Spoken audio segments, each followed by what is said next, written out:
Today we're going to talk about Calum Sutherland and all that's coming up after the bumper. What do you mean you don't subscribe to my son's YouTube channel?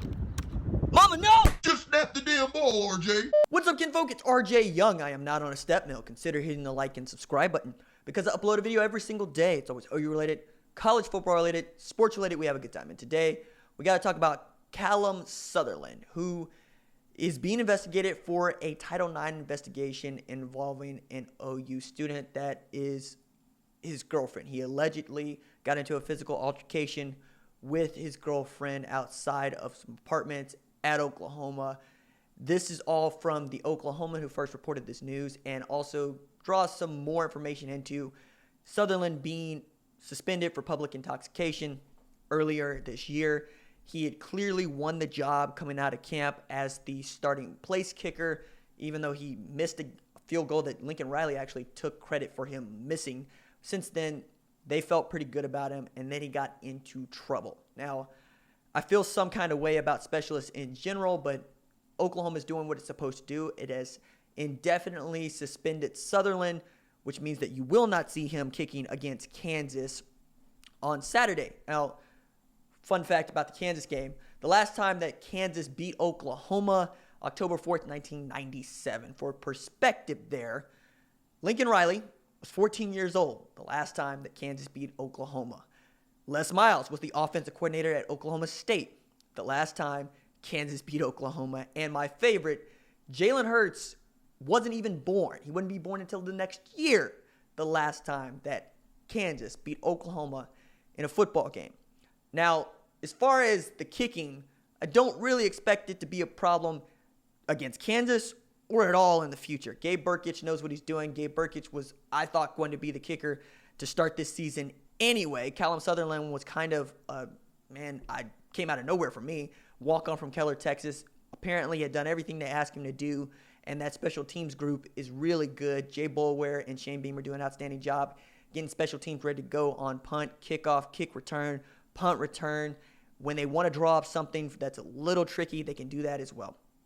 But I don't really expect this to be the issue that it might be otherwise for another position. That said, take the allegations against Calum Sutherland as seriously as you can. All of this is alleged, though, and we'll have to figure out how this goes, because Title IX is going to take its time to go through what it needs to do. There is a time period for which they have to get this done and get it settled, or come up with, did he do it, did he not do it, is there enough evidence against him to cite him with something else entirely.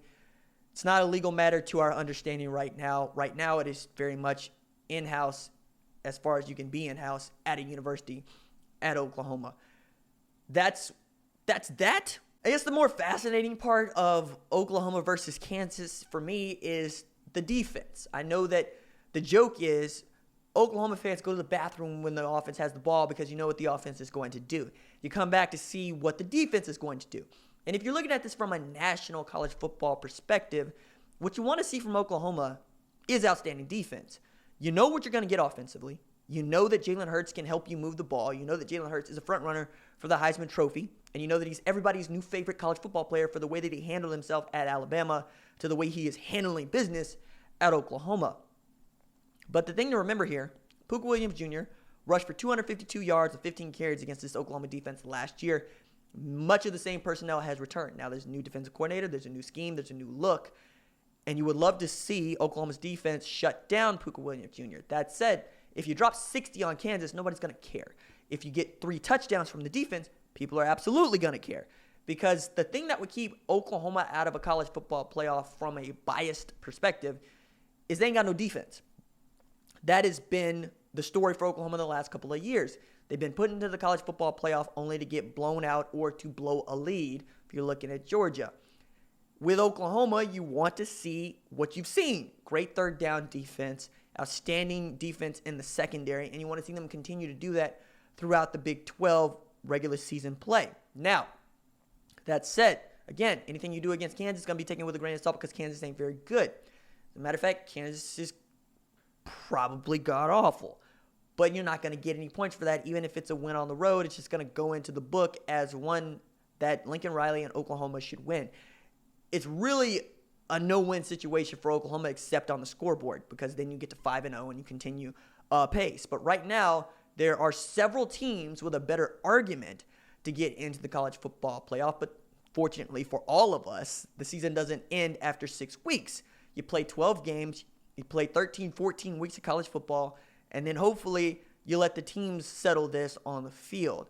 We are looking at a situation, as we are most of the time heading into October, where you got a bunch of good college football teams and a bunch of undefeated college football teams, notably Alabama, Clemson, Georgia, Auburn, Ohio State, Florida. Now, Auburn, Ohio State, going to get taken care of. Iowa could get a huge win against Michigan, which is still ranked, even as it seems like it's on the downward slope. Maybe they ride it to the ship with the 52-0 win against Rutgers, where Christian Ash was fired the next day. You still got a Wisconsin team that is very stout, but they get Ohio State, and we're going to get to figure out which one of those teams is the better of the two. And, of course, you got LSU waiting in the wings for whomever shows up late, and they're also going to have to get every bit of Auburn and Alabama. So there's going to be some bloodshed over the course of the next 2 months. Just if Oklahoma wants to be in the college football playoff, it can't afford to shed any. You can't take a loss, particularly this year, in a year where you have a really weak schedule. And even if you beat Texas, again, you can't lose the Big 12 championship game. So if you want to look at it as having some leeway and you think that Oklahoma could do that, you're looking at the game in the Red River rivalry as the game again, the one you can afford to lose. But I don't think you can even afford to lose that one if Ohio State runs the table, or Auburn or LSU or Bama run the table, or Georgia, so forth and so on. We all expect Clemson to run the table, but you could play the law of averages there and say that Clemson is looking like it could get beat by a lesser ACC foe, in which case they probably don't make the college football playoff. All right, that's it for me. Doses.